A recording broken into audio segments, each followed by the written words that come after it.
Welcome to the Freedom Tbilisi podcast by Sakarvelo Insight. I am Sonny, the CEO of Sakarvelo Insight. And today we are going to dive deep into the dynamics of Georgian finance and to talk about this topic. And we're going to have someone from Galt Taggart, which is one of the most important company in this field here in Georgia. And we have Nikoloz Mazanashvili, Exactly. who is a broker for Galt Taggart, and he's going to explain us a lot about what's going on in Georgia right now, different type of instrument, different type of product that his company and the group has. And so don't hesitate to follow us. You're going to learn a lot today about this topic. And if it's too hard, it's okay. You can just ask a question and we will forward it to Nikoloz and he will be able to reply to it. So don't forget to subscribe to our channel, YouTube, Instagram, and don't forget to share if you like the content. So Nikoloz, welcome. Thank you. Just let's start with a brief overview of who you are, who you work for, what is your company. All right. First of all, thank you for inviting me and giving me opportunity to talk about the topic that is very dear to me and very exciting for me. Once again, my name is Nikoloz Mazanashvili. I work at Galt Taggart. I'm an associate broker. I have been with Galt for about 3 years now. And I started as a sales and trading analyst. So my job was to work with different types of clients who would like to start investing right now, who don't have experience, who might have only like $1,000 and just have heard that investing is good. I've also worked with clients who have a couple of millions to invest and they want professional advice. So I understand how the field works in Georgia, what people need to develop more in this field. Regarding Galt Taggart, small history. Galt Taggart is the largest investment bank in Georgia and also a full-scale brokerage house. Galt has been... We're going to define after that all those terms, what is an investment bank and what is a brokerage firm. Yeah. Sure, definitely. Galt Taggart has been created in 1995, so a lot of people get surprised by that fact because they've only recently heard about us. But yeah, we have been working for a very long time. Since 2005, Galt Taggart has been acquired by Bank of Georgia. So right now, the 100% of the company is owned by the Bank of Georgia, who also is a very large bank in Georgia, London Stock Exchange listed one, quite large. Regarding what we do and what's investment bank, brokerage house, etc., I think it will be easier to speak about different departments and people will understand what we actually do. So in Galt, we have 3 main departments. It's investment bank, research, and brokerage. Just few words about each of them. Investment bank helps different companies with different kind of things. So first of all, in Georgia, the most active field in the local capital markets, it's issuing bonds. So Georgian stock market, local stock market might not be very active, but a lot of Georgian companies issue bonds and they try to raise capital with other methods besides getting a loan from the bank. And that's what our investment banking is doing mainly. It's helping different companies such as, for example, M Squared, Lisi Lake Development, IG Development, which are large companies in Georgia, issue bonds to raise capital. Besides that, investment bank has different other services as well. For example, advisory for large investors in mergers, acquisitions, leveraged buyouts, You do some LBOs. Yes. So that's part of the services of the investment bank. Um, how do people know that this company is to be is or part of the capital is to be sold? How do people know? Because there is no platform where you can buy other companies, whether big or small, in Georgia. Do you mean the private companies? Private companies. Well, that's one of the services of the investment bank as well. So if there is a large investor who is thinking about investing in Georgia, maybe acquiring a company or starting a project, making an investment in Georgia, our investment bank can help with that. Besides the investment bank and the advisory and maybe helping clients with finding the right companies to acquire, we also have research department, and it's very important as well to talk about research.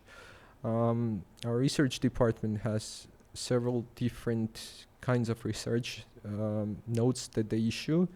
It's the first is macroeconomics, so they always study different macroeconomic indicators that affect the Georgian economy, and they issue reports about that. They also study. How frequent is this? Depending on the reports, some of the reports are issued weekly, some of them are issued monthly. There are special reports as well. There are also research for the separate specific industries. So, for example, real estate, also car market research, construction materials, etc. These are few latest research that they have issued, and they also do the private research as well. So if, for example, somebody is thinking about entering Georgian, investing in this market, and if they want to understand what is the potential and what they need to know about the market, they can also go to our research department and they will assist in that. Mm-hmm. And the last but not least is brokerage department where I work. In brokerage department, just to go over it in small details, we'll talk about our products a lot more, I'm sure about that, but the main our function is to help investors, individual and legal entities, it doesn't matter, to invest in different products. And the products include, first of all, bonds, stocks, ETFs, and futures, options, CFDs, Forex. So we have more than 35,000 different instruments that we can give access to our customers. So that's what we do.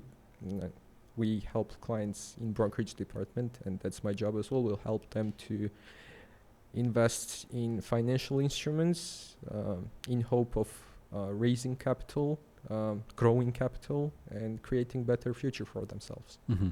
So you are in the brokerage segment of or department of Galt Taggart. I just want to come back to. By the way, do you know where Galt Taggart name comes from? Sure. Yeah, it's Ayn Rand's Atlas Shrugged, from the book Atlas Shrugged. Yeah. I didn't know about that when I was applying for the job, but I quickly learned about that. Yeah. That was one of the questions at the interview.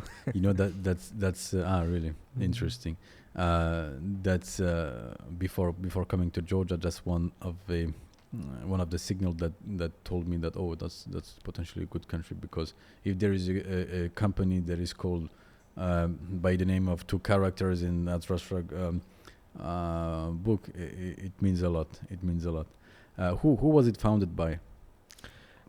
So one of the founders and still the managing director of Galt Taggart is Mr. Irakli Kirtava. His history is inspiring, really, because he created a brokerage company in Georgia in 90s when I don't think a lot of people knew about stock market, and I don't remember the 90s, but I've heard stories, and it was crazy in Georgia.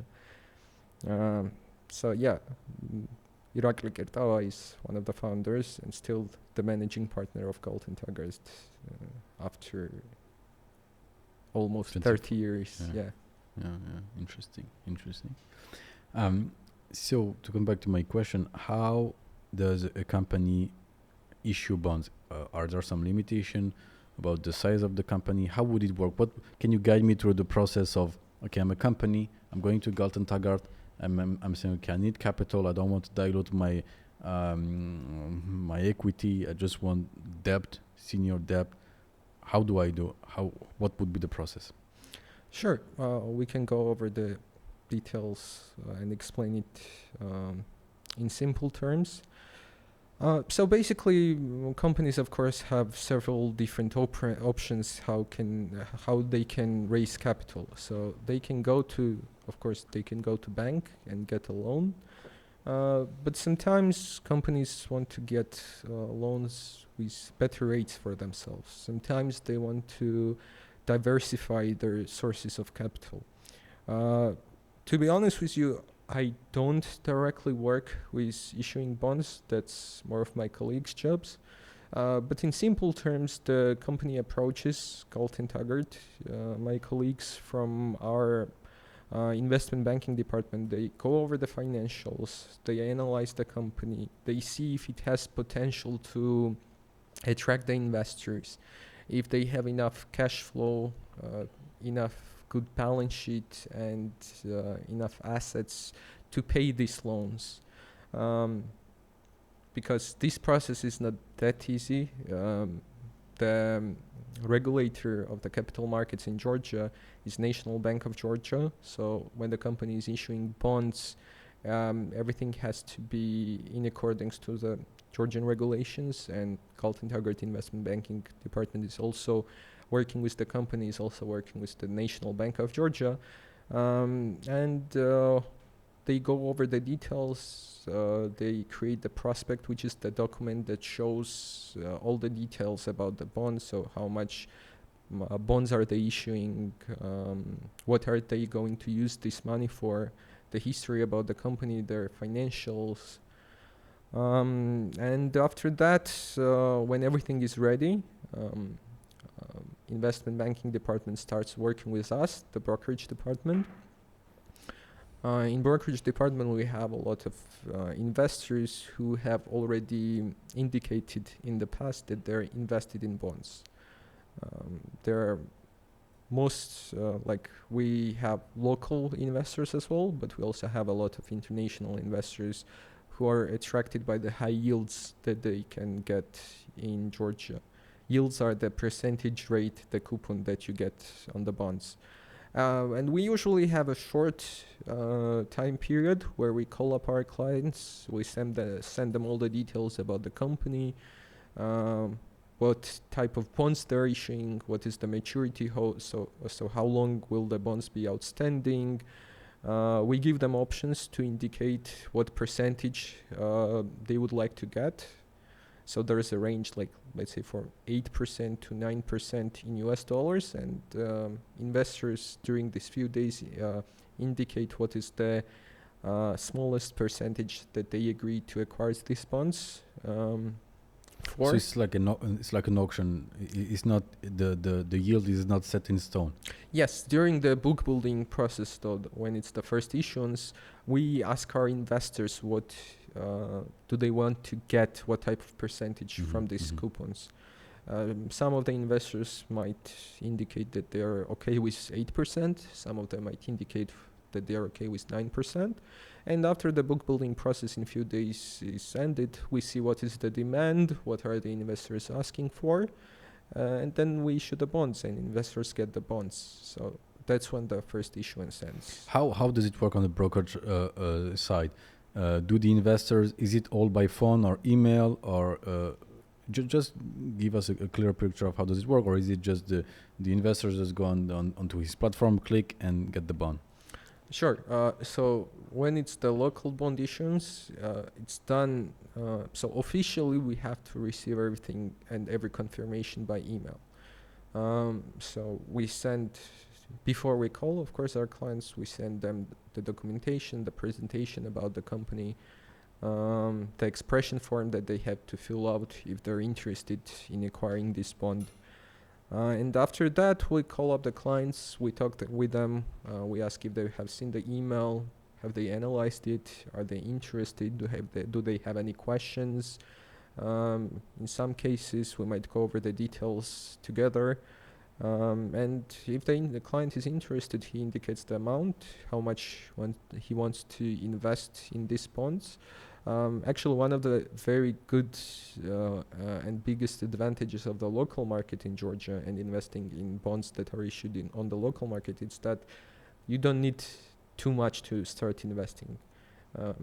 You can buy even one bond. There is no let's say restriction about the amount of bonds, and you can even start investing in bonds with $1,000. In some of the cases for Euro bonds, for example, it's at least 200 bonds, so you need at least 200K to start investing.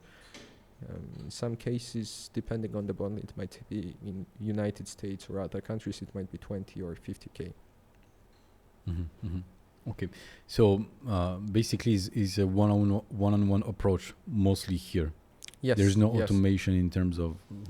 No, we always make sure to speak with our clients, at least with most of them. We have in the brokerage department, we have a lot of account managers, traders, brokers, who in some cases are specifically assigned to some customers, so they have obligation to always speak with their customers, inform them. We also have our main email, it's sales@gtg, that every broker is monitoring this email. So every time, if let's say somebody doesn't have a personal account manager who he can directly dial up, he can send us an email, and whoever is free at that moment will very quickly contact the client. So yeah, it's mostly one-to-one personal touch, and we are very proud of that because we do not have like millions of customers like big brokerage houses, but there is a benefit to that. We can have very personal touch with our customers and get to know our customers very easily, and most of our customers usually have someone that they can quickly dial up and talk about the problems, about the questions that they might have. Great. And do you see an increase of interest into those products in the Georgian market? Do you see that the market is getting more and more mature regarding those fields? Not just because as the country evolves, the first thing that people invest in are probably, even before real estate, maybe gold, and then go to real estate. And now are we on the stage where people are looking to diversify their investment, their portfolio into bonds? How do you see it evolving? I'm talking about the trend right now. Yeah, definitely. The Georgian capital market is evolving. I think I've heard from my colleagues that till 2014, nobody really know a lot about bonds and what were bonds, and nobody really issued them, as far as I'm aware. But Galt Taggart started issuing bonds in 2014. And definitely at that moment, I think there were very few people who know about that opportunity. But as the years passed, I see more and more companies issuing bonds. And I think 2023 will be the year that the bond market will develop even more. I can't go into specifics and talk about specific companies that are planning to issue bonds, but there should be quite a lot new companies, and it should be interesting both for companies and new investors who will have opportunity to invest in new types of instruments, new companies, and new bonds. Can you talk now a little bit about so how does Galt Taggart and wealth management work together? Because wealth management can also offer some instruments to their clients, and where is the where is the line between the two? Are they just working together? Or? Well, Bank of Georgia Wealth Management and Galt Taggart were actually located in the same building. Yeah. And we're, of course, very closely working with each other. So Wealth management, of course, they have their own products, banking products, but a lot of clients who go to the wealth investment and wealth management, they at the same time usually open accounts with us. And the client can either communicate with us through his banker or directly with the brokers. So we're very integrated with each other, and we're working closely together. Can you talk about now about the other product that you have under the brokerage department?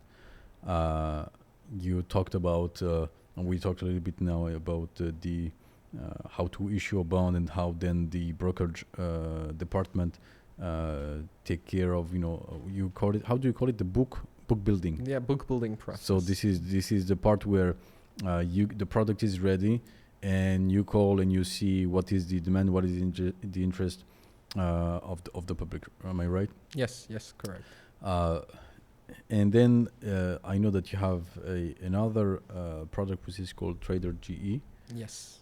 Can you go a little bit more about this? I guess does it address to the same type of segment, the same clientele? No, definitely not. So about the brokerage department's products, what we can offer our clients, both to local and international clients. We actually have 3 main products. One is shared with Bank of Georgia. It's the investment module that is built into the mobile Bank of Georgia. We will talk about that as well, I'm sure. It's a very interesting and very big achievement for us and for the country as well. The second, more professional, more sophisticated platform that we'll have, it's trader.g, and there is a lot to talk about that as well. And the third account that we have is the execution brokerage. We already partly talked about the execution brokerage account. So it's the account that the client uses if he wants to invest in the local bonds. It's basically traditional brokerage. So you call up your broker, you send him an email, you tell him what the broker wants for you to buy. For example, you can tell the broker, I want to invest in local Georgian bonds, but that's not all of it. Clients can call us and tell us, I want to buy $50,000 worth of Apple, or maybe recently very active and very interesting product for our clients has been the U.S. Treasuries. So Federal Reserve in United States has been rising yields very fast for the last year. So about year and a half ago, the interest rates were 0, so nobody were interested in them. But right now, yields are approaching 5% on the U.S. Treasuries. So a lot of clients are calling us about that as well. So that's the first product. So basically a product where you don't want to do anything yourself. You just want to call the client, you want to tell him what you want, and the trader will buy the product for you. So that's the execution brokerage. And we have access to a lot of different markets, from their local, regional, international, and from that account we buy non-margin products, which means like simple products such as without stocks, without leverage, stocks, ETFs, bonds, etc. Can you define what is an ETF for people who do not know? Of course. So ETF, it stands for Exchange Traded Fund. It's like a stock, so it's traded on the stock exchange like a simple stock. You can buy one stock of ETF, you can buy 5 of them, 10 of them, etc. But the main advantage of ETF is it's not a stock of just one company. It is like a basket of different stocks. I love ETFs. I think they're the best product for beginning investors, because you can have just a couple of hundred of maybe a couple of thousand of dollars, and you can go and just buy one ETF, let's say S&P 500 ETF, and basically you're invested in 500 of the United States largest and profitable companies. Yeah, so basically you track the stock market without having to do it yourself, and removes a lot of fee. That's what one of the main Yes, yes. main aspect of the ETF is not to have the fees every time you have to trade Yes, something. exactly. So imagine you had to buy 500 different companies them separately. You pay commission for each of them. Yeah.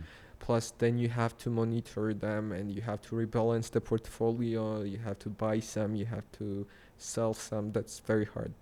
You just go and buy S&P 500 ETF and that's it. You're invested in US stock market, in US economy, probably. And you can be assured that this investment will be here in 10, in 20, and in 50 years because S&P 500 has history of more than 100 years. And the ETF reallocate funds automatically if one company is removed from the stock exchange. Exactly. So behind of every ETF, there is a very big, very large financial institution, BlackRock. such as BlackRock, Vanguard.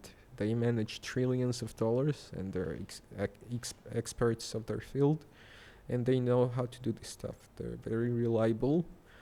So basically you're invested in the fund and the fund manages itself. All you have to do is just maybe once a month go to your brokerage account, invest a little bit more, and that's basically it. But since we are talking about the ETFs, I would also like to mention that they're not just index-based ETFs. So there is an S&P 500 ETF. There is also NASDAQ stock exchange linked ETF, which allows you to invest in 100 technological companies. But there are many different types of ETFs. For example, one of my first products, how I started investing using a demo account. Actually, it was Trader demo account. I think back in 2018, I was very interested at that moment already in artificial intelligence. AI blew up this year, definitely, but I was already understanding the potential of it back in 2018 and 19. But at that moment, I didn't have quite a good knowledge how to research different companies. So I understood the AI had potential, but I did not know which companies exactly had potential. And that was first when I discovered what ETFs were. I basically found an artificial intelligence and robotics ETF that had approximately 30 to 50 companies that are working in this field. And that's from that moment I love ETFs, because if there is something that you believe, some sector or industry, but you don't want to research tens and hundreds of companies from that industry, you can simply find an ETF, like electric vehicles. You want to invest in them, but you don't know beside Tesla any other company. You can buy EV ETF. If you believe in energy, maybe you believe in fusion energy, or maybe you believe in clean energy or sun energy. There are different ETFs for that. There are even ETFs that are linked to gold, silver, Bitcoin. So maybe you want to invest in Bitcoin from your brokerage account directly. There is ETF for that. So it's very interesting product for a lot of different types of clients. Are you not scared that the Georgian capital, I'm not talking about GCAP, but the Georgian capital itself is divested from its own economy by, because when you buy treasury bond from the US, basically it's money that you could have invested in Georgia that is used by the US government. How do you see this problematic? How do you compose with this?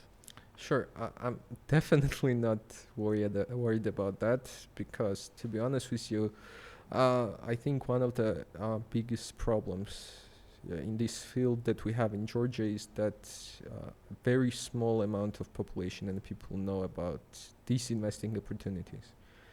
So I've had a few meetings and trainings where I talked about the education and why should people invest in stock market. And I remember from those trainings an interesting statistics. So in United States, I might be a little bit wrong, but I'm sure I will say the numbers closely. So in United States, about 35 to 40% of people are invested in the stock market, in capital markets, so stocks, bonds, ETFs. In some of the European countries, for example, in Estonia, it's even higher. So I think in Estonia it was 55 or 60%. In Georgia, I'm not sure even if just 1% is invested in capital markets yet in stocks. So that's why you were talking about having this module in the mBank as a big leap forward. Yes, exactly. So if you ask me, I think at least 10 times more people know about stocks and investments and this opportunity in general after we issued the mobile bank investments. And that is another product that we created with Bank of Georgia, and is one of our services. And I'll talk about the product as well. So during the pandemic period, we saw that more and more people were getting interested in investing in stocks. And at that time we had Trader.g platform, but Trader.g platform, I think it's more suitable for people who would like to, who have at least, let's say, $3,000 to $5,000 and they would like to invest. But it's not for clients who just want to get started with $50, $100. And we also saw that across the world, in United States, in Europe, more and more people were starting to invest. If you remember, in 2020, do you know the story of GameStop? Yeah, of course. Yeah. All right. So at that moment, I think just that story of GameStop brought together more than 20 million traders on Reddit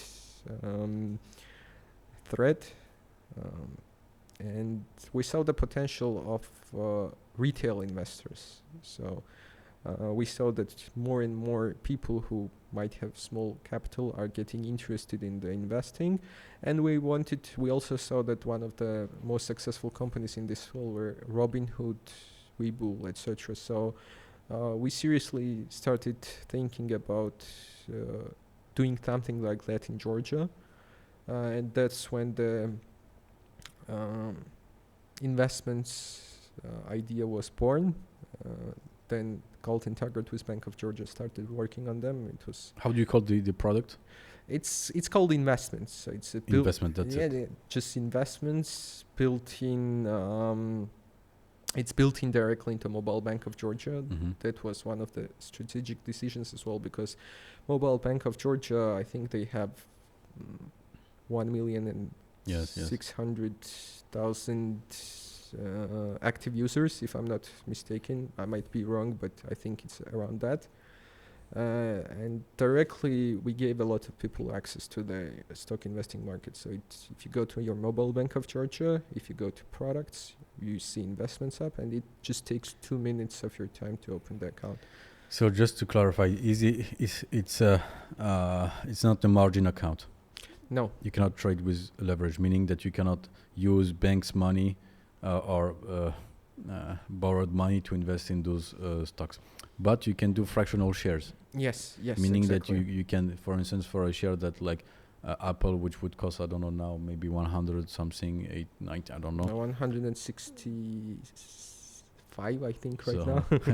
So maybe you don't want to put that much money on this. Maybe you can just take 20% of that amount. Yes. So that's the idea of fractional shares, but you cannot use leverage. Can you go into a deeper detail about how it works? And another question which comes to me, because we were talking about the market not being sophisticated and not being aware of those investments, but isn't it also a danger? Now I understand that it's not a margin account, meaning that the risk is limited to what you put.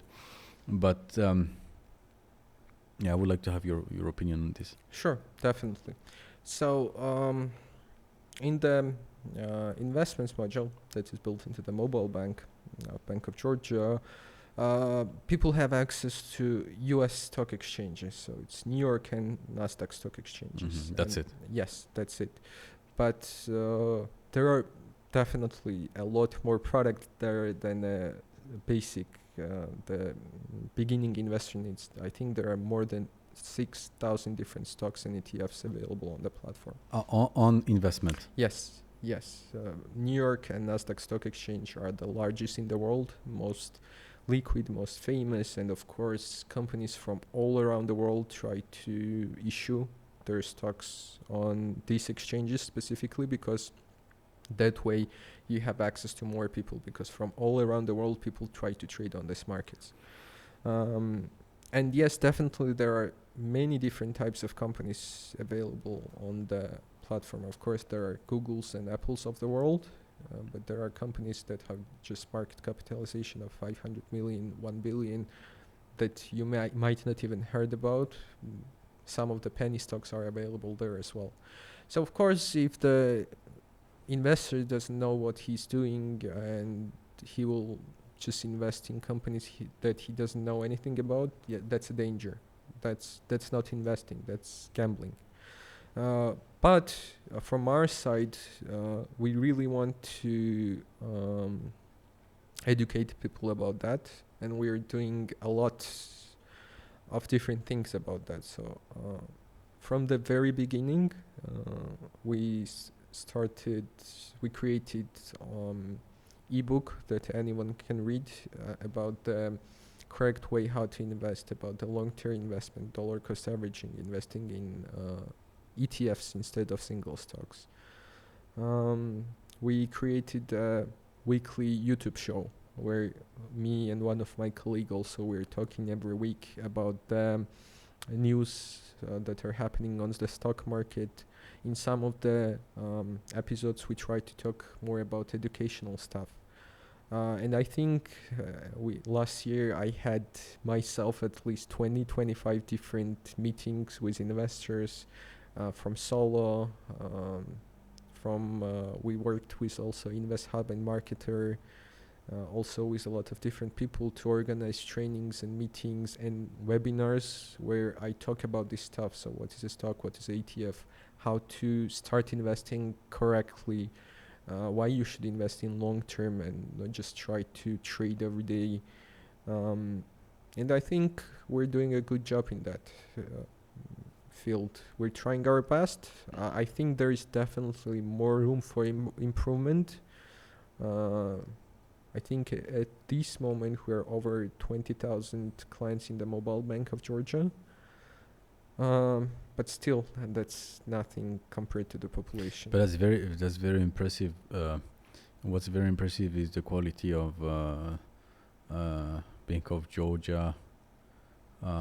It's very streamlined operation, very clean application, very innovative product. That's a very innovative product. You don't have this even in European US banks. There's maybe more regulation on that, but that's something that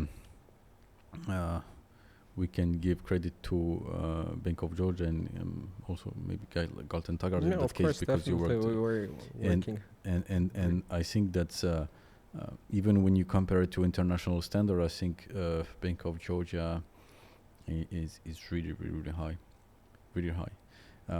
And to think about, you were saying that in 2014, like nobody knew about bond and everything, to right now, just 10 years later, having on your application, not even 10 years later, having on your application the opportunity to buy and trade a stock at your fingertips. That's very impressive, very impressive. I have a question regarding the fees. How does it work? What is the fee structure? If I want to buy tomorrow an Apple share, if I want to buy an ETF which does this and this and that, what is the fee? Yeah, sure, definitely. So but just because just to give some context, some applications like Robinhood, they were very popular because they have very low fee or zero fee. No fees. Now there is not really no fees, but and that's what made the model very popular. And also the opportunity to buy fractional share, meaning that you can be a retail plus investor and you can still have a share of property of one company. Yes. So how does it work in the case of investment by Bank of Georgia and Galt Taggart? Sure. Now, when we were creating this product, Galt Taggart and Bank of Georgia, one of the main considerations was to make sure we lower the commissions as low as possible, humanly possible, to make sure more people had access to the product. So right now there are 2 commissions in the investments module, just 2, and there are no hidden fees, no commissions for deposit or withdrawal. The first main commission is the transaction fee. So when you buy and sell stocks, the transaction fee is 0.3% of the transaction value. However, it has minimum and maximum cap. The minimum is 50 cents. 53, yes. Yeah, We're 50 US dollars, 50 Ah. cents, not US dollars, but 50 cents in US dollars. 50 cents yeah, in US dollar. because, Okay. Yes, it is traded in US dollar, of course. Yes, it's US stock market, so everything is traded. So in US. you need to convert your laris in US dollar before you can trade, or it does everything is done automatically? It does everything itself. So basically, you can convert the funds yourself directly before you transfer the funds to the investments module. Or if you go to the investments module and press top up, and if you try to deposit the funds, if you have only laris, it automatically will convert it for you in US dollars, and it's very easy. If you go to investments module, it feels like transferring from your one bank account to another. It's So it's just another account. It's a trading account, and you have your normal. How do you call it? the brokerage account, the investment account.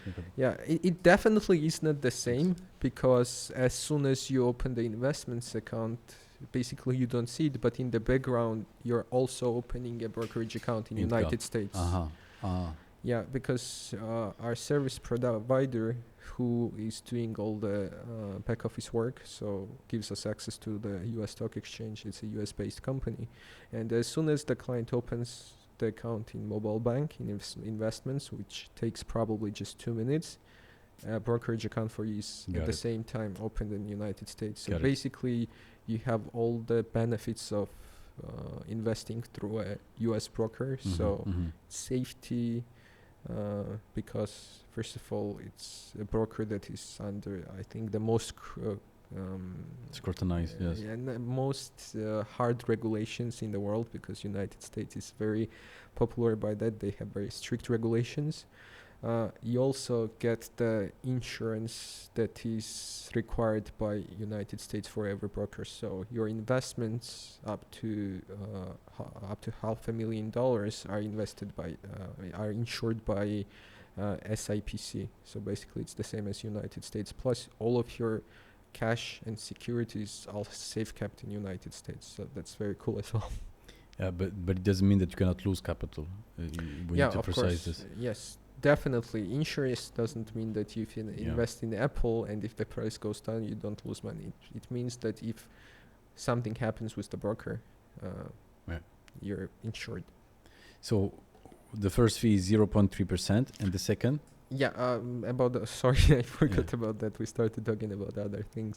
So the buy and sell fee is 0.3%, minimum 50 cents, maximum at this moment I think it's $40.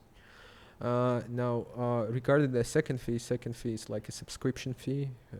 You can also call it a custody fee or safekeeping fee. It's 0.01% monthly, if I'm not mistaken. It's not that high of a commission, but for solo customers, I have to define solo. I think it's like a premium banking service of Bank of Georgia. If you're a solo customer, you don't even have that, so you just have the transaction fee. Got it. Okay. So that's the part of investment in the mobile app of mBank. So you have 20,000 active users. Approximately, yes. And what is, it would be interesting for me if you can disclose this. If not, it's okay. What is the average assets under management for each person? The average basket. To be honest with you, I'm not really sure. I don't have that. Okay. information. Okay. And you don't have any information about the age, the Well, demographic? I do not actually have direct access on that information, but I do have experience of working with customers who are using that app. I also meet a lot of people during my trainings, etc. And yeah, definitely we have investors who are very young, students, and we also have investors who are using that app who are 40, 50, even 60 years old. So it's very wide range. And so how should someone go about investing? Because the I think the problem of offering products of this form to the public is that by definition the public doesn't go into the details. So very few people are going to take the financials, look at the income statement, understand the balance sheet. It requires some kind of accounting knowledge a little bit.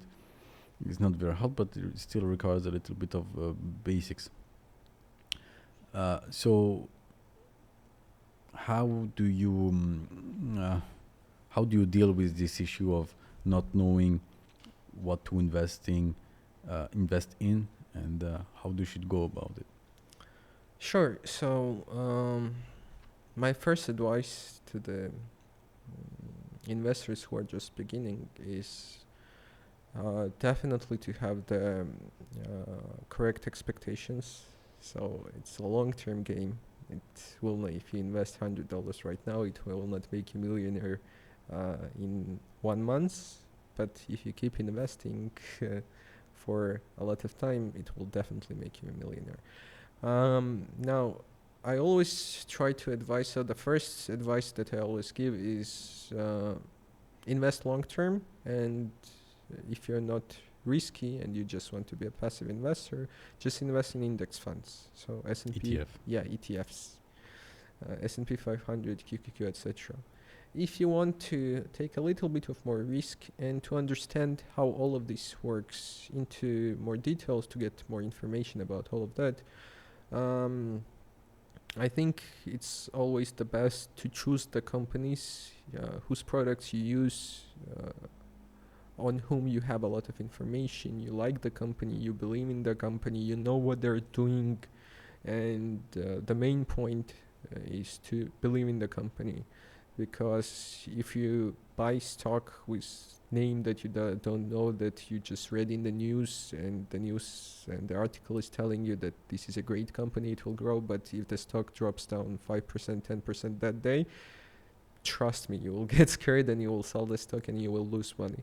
But if you buy Apple, if you buy Google, if you buy Amazon, and if your mindset is long-term investing, if you believe in these companies, and if you believe that the company will be here in 5 years, in 10 years, in 15 years, and they will continue creating great products, then you're not worried at all.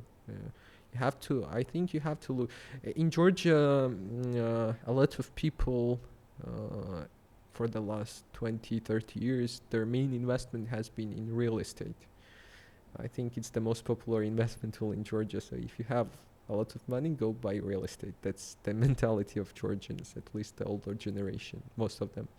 So I always also give out the example. So if imagine you buy a house, make an investment in the house, you would not go to a website to check what are the house prices every day, right? And if the house prices go down today by 2%, you would not get scared and try to sell the house. So you should look at the investments with the same mindset, long-term mindset.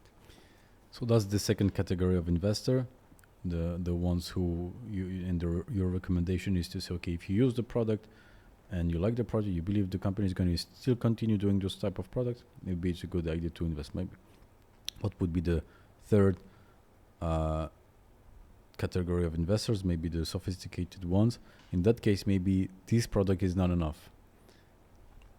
Yeah, sure. I mentioned that we have a lot of local customers, but in Galt Taggart, almost every day we get new and new international customers as well. people who come here from Germany, from Israel, even from United States. And a lot of these people have very good knowledge of the stock market, I think even better than mine. And they know a lot of stuff about that. These kind of investors usually do not ask for the advice. Maybe they ask for more information about the local opportunities, so they don't know about bonds, about local investing opportunities. And of course, I will provide to them this information, but usually they want to talk about the possibilities that are available of investing through our platforms. And a lot of more, let's say, risky experienced investors are using our third account. It's trader.g. We actually created it, Galt Taggart created it in 2015. So it has a history as well. It has been created in cooperation with Saxo Bank. Saxo is a Dutch broker located in Denmark, headquarters, and they're very good. Their product is very good. They have huge access. So on the trader.g platform, we have access to more than 40 different markets. So USA, London Stock Exchange, almost all of the European markets, Canada, Australia, Asian markets. The access is huge. We don't have just margin products. Of course, you can buy stocks, ETFs, bonds, but you also have access to margin products, derivatives such as CFDs, futures, options, forex, etc. So more than 35,000 different products. And a lot of experienced customers are quite amazed and surprised by the product because I think it's very comparable to the big guys such as TD Ameritrade, Interactive Brokers, etc. In some cases, I think we might even have more reach and more products. Interesting. So this product, this is your premium. Let's say this is your premium product. And now, just to sum up what you have to offer at Galt Taggart in the brokerage department, so that it's clear for everybody. You have the executive. So I would start. Let's start with first of all the mobile bank investments. Very easy to use. You just need $50 and you're ready to go.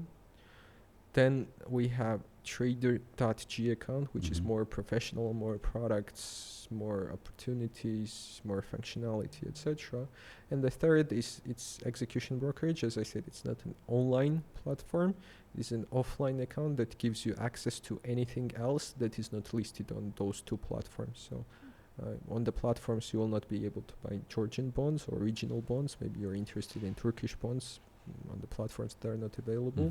But you can get them on the execution brokerage because we actually have traders who are using Bloomberg platform. We have counterparties all over the world. So if there is something that you're interested in, most likely we can find it for you. All right. Okay. Now, how do you feel about the capital market in Georgia? What do we need here to grow the country, grow companies? I know the stock market is almost, let's say, non-existent. There's no transaction, as I understand. And what do you think? What is your personal opinion? What do we need to get this going? So, basically, just to give some perspective, capital markets are here to finance companies in their growth during their life. But when you don't have those capital markets, you have a problem because you are hindering your growth or the building of your company.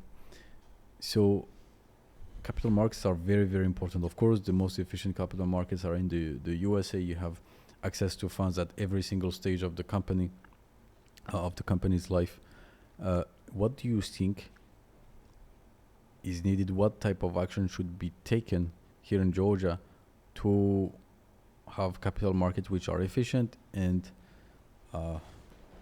working? So I think we'll have to talk a lot about this topic. This is a very important topic, and I think about it a lot. So first of all, there are a couple of very big, large companies holdings in Georgia. Couple of them, as Bank of Georgia, TBC Bank, and Georgia Capital, that they're so big that they already have access to international stock exchanges, and all three of them are listed on the London Stock Exchange, and they're doing quite good. By the way, do you know why the London Stock Exchange and not something else? To be honest with you, I'm not sure, but London Stock Exchange is very liquid as well, and a lot of investors have access to it. So I think it's one of the Maybe main it was a reasons. practical choice. Yes, Okay, I okay. think it was more practical choice. Okay. But the other companies in Georgia who are not that big, for example, Bank of Georgia's market capitalization right now is over 1 billion GBP right now. But we don't have many that big of a companies in Georgia. That's why other companies, I think, do not have yet access to international markets. But the problem is that on the local market, bonds are issued quite well, and the debt market is evolving very well. And there are people who are interested in, there are companies who are interested in, and that's why it's growing. So in order to grow capital markets, to grow some segment of the market, I think the main thing that you should have in a country is to have both sellers and buyers. So there should be demand and there should be supply. And in terms of bonds, there is demand. I think even more demand than there is supply, and that's why supply is catching up as well. And there are more and more companies who are getting interested by issuing bonds. In terms of stock market, unfortunately, I think both demand and supply in Georgia might not be ready yet. So I think first of all it's the education problem. We just getting started in Georgia about the education of the people, about what is the stock market, what is stock, why should you invest in stocks. A lot of people didn't know about that. It's getting more popular and more people are learning about that right now. And as I said, we've grown the number of people who are investing in international stocks right now quite rapidly, and I expect it to continue. So that's one side. So there should be buyers, people who are interested. So maybe these people who start investing in Apple and Google and Microsoft, at some point they will understand that there might be opportunity on the local Georgian market. Don't you think it's just because of the fact that there's not many people in the country? So, you need to reach some kind of tipping point where, you have enough companies and then creates demand or vice versa. Do you think that, do you have, is there a precedent of a country of the size of Georgia with a dynamic stock market, with a dynamic capital market, specifically in stock market? Yeah, I think it's Baltic countries might be a good example. They developed their stock market quite well. To be honest with you, Georgian stock market was quite active till 2006, 2007. I've checked the trading values till 2006 and 2007. And I think at some point the turnover of the Georgian Stock Exchange reached around 600, 700 million Georgian lari, which is quite a lot because right now, some months it might be zero. I'm not too sure what happened, but yeah, most likely it was the 2008 war, right? Definitely one of the reasons. Not really sure what killed the stock market, but there's a good example of Georgian stock market working, and I think it can start working again. We just need both sides, so more and more people getting interested by investing in stocks, and more companies trying to learn more about this opportunity and trying to issue the stocks. Plus, of course, there needs to be good stock market as well. So Georgian stock market needs to update their systems as well and become more modern as well. Are there a lot of company listed on the Georgian stock exchange? Are there a lot of Georgian companies with where we can have access to their capital? Not really. So maybe because you're saying that the bonds, corporate bonds, are working very well, maybe it's about the culture as well. Maybe of saying, okay, I'm not going to dilute my equity. This is my company. I'm okay having some debt and repaying it, but I'm not okay giving parts of my company. Could it be this? Yeah, definitely. I think that might be one of the reasons. But still, I think at some point in the life cycle of the company, you need additional sources of capital to grow. Because when we have a great product that you can scale and you can grow your company at a much faster rate, getting more and more debt might not be a good solution. So definitely there are many advantages to IPOs. Absolutely. What about venture capital, seeds, angel investors?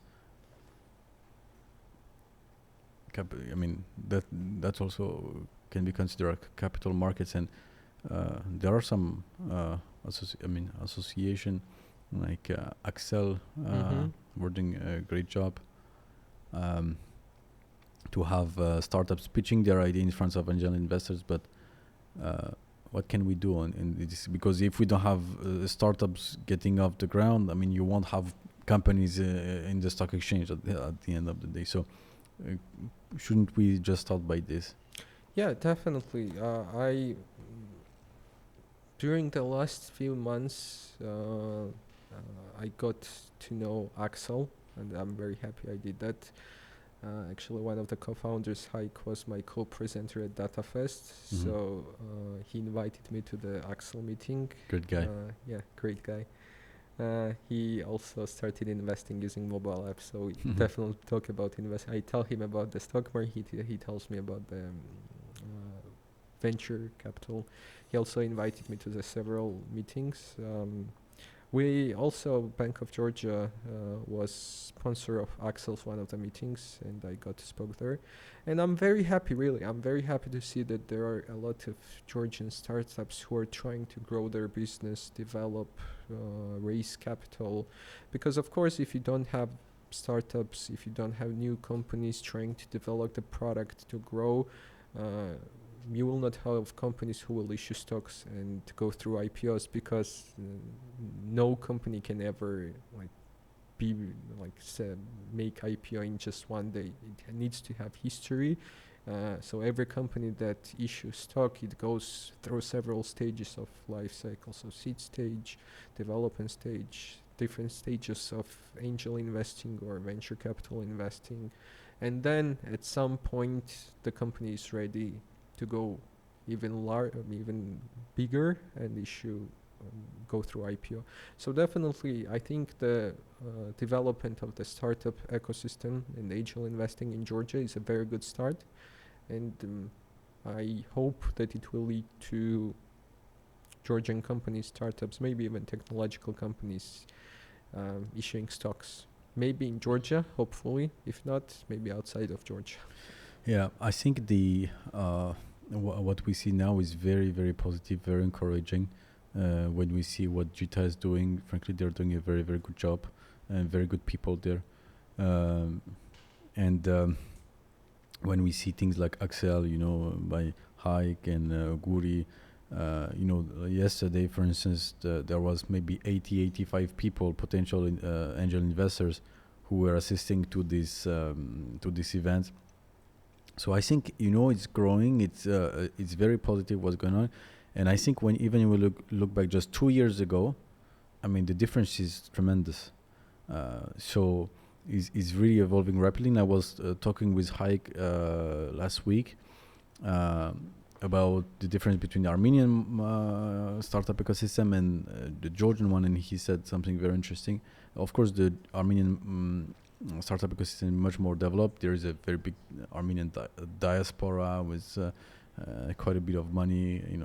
There is this district in Los Angeles called Glendale, which is just full of Armenian diaspora. So they're in California, Silicon Valley, and things like that. So they're very involved. So that would explain why Armenia was a little bit advanced. But he told me that Georgia is growing much rapidly right now. So it's in an acceleration phase.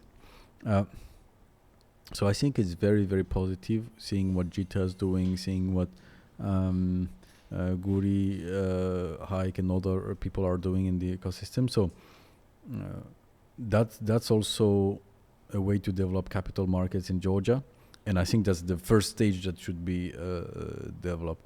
And of course, what you're doing as well with Galt Taggart in the Bank of Georgia is fantastic. I mean, you don't see this type of development. You don't see this type of speed in Europe. You don't see this type of speed. Maybe in the US, I don't know. But so that's very encouraging, and even for you in Galt Taggart and Bank of Georgia. I think it's very positive, and I believe that lots of people will get interested into Georgia and the products that it can offer, just by the fact that you have competent and skilled people and companies. Yeah, definitely. We are right now at the very early stage of development of the capital markets. But I definitely think that Georgia has huge potential. It can be regular capital markets, it can be angel investing, but there are huge opportunities in Georgia, and I definitely believe in that. And the environment here for investing is very good as well. Just a very good example.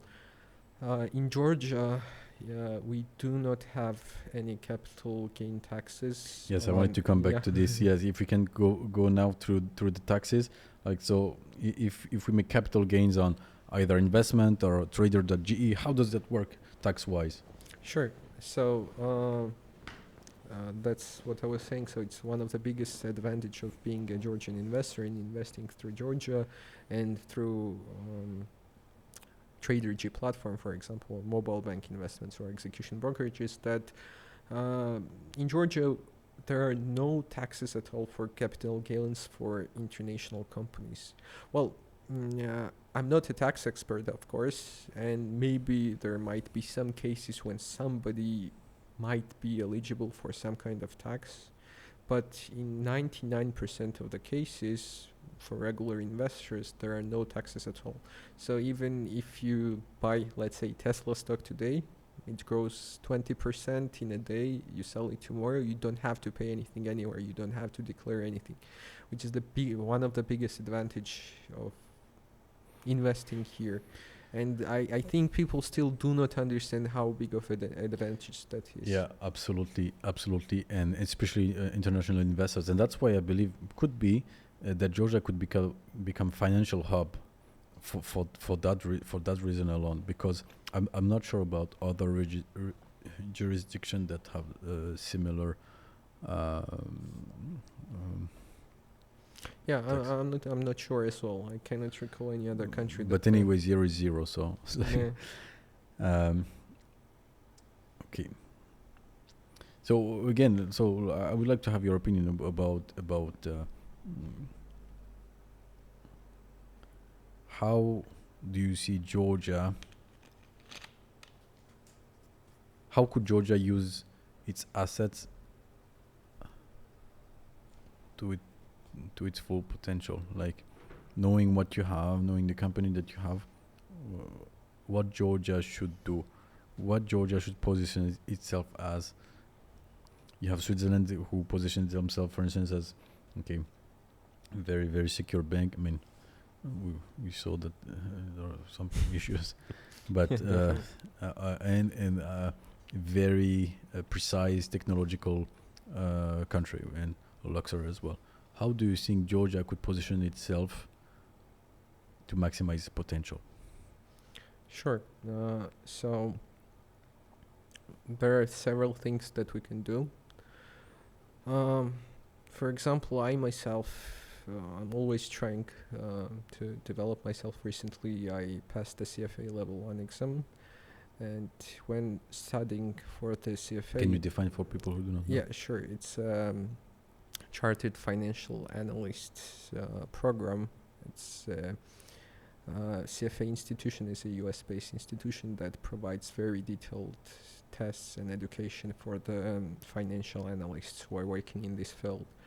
But the very large and very important part of that education was ethics. I think it has the highest weight in the exam.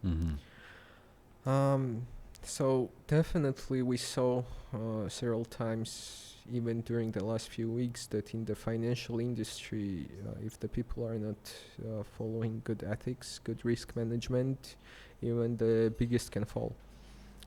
So definitely we are growing very fast, but in Georgia we are also trying to do the best for our customers, to follow all the regulations, to manage the risks as good as possible, because for investors everything is about the risk and reward.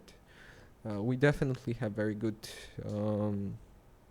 benefits of investing through Georgia, but we can do more. We need more people in this field. We need to educate more people, to offer better services, to develop our products, and just to try to reach more people outside of Georgia about the potentials of Georgia, because I don't think a lot of foreign investors still know about the opportunities in Georgia. Absolutely not. Yeah. Absolutely, very, very big lack of awareness of Georgia abroad as a country first, and then about the opportunities. That's why we created actually Sakartvelo Insight, to raise awareness about to raise awareness about the country itself. That it's not a U.S.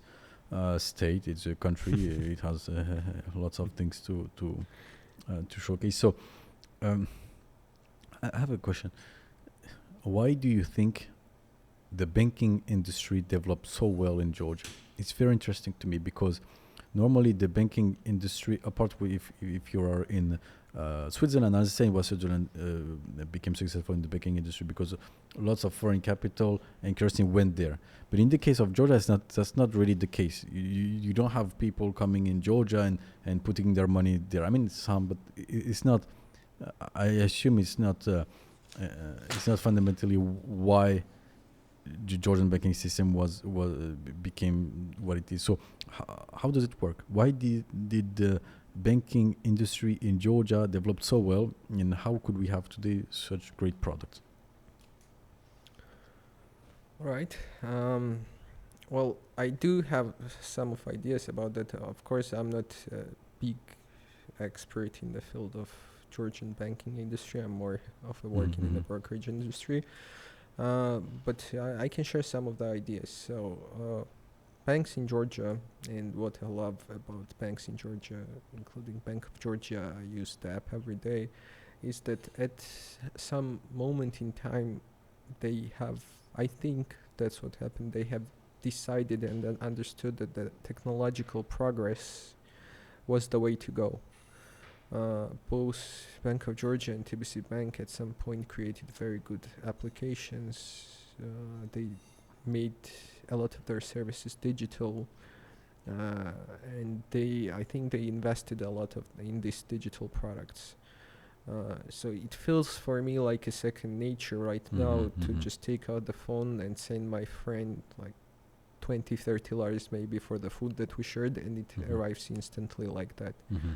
I don't think, I'm not sure, but I don't think a lot of other countries enjoyed that kind of flexibility. It's really instant, and it's thanks to real technological advancement in the banking industry.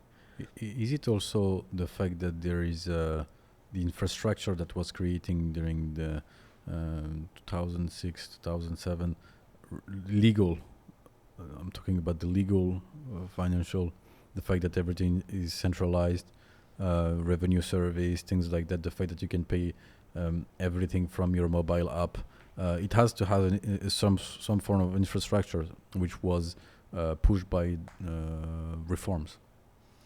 Yeah, definitely. I think that helped develop banks as well. Um, since in Georgia, once again, we don't have very large capital markets and very developed capital markets, I think that kind of helped bank as well, because just to go on take a look at the economy from the bigger picture, from the upside. If somebody, doesn't matter, a person or a company, wants to invest, let's say, he has a couple of options. Usually it's go to bank, place it on the deposit, and go to maybe a brokerage house and invest in stock. If somebody wants to get a loan, they again have a couple of options. Go to bank, get a loan, or maybe issue a bond. So maybe in some kind of terms, banks didn't have competition as well. So they had the opportunity to grow.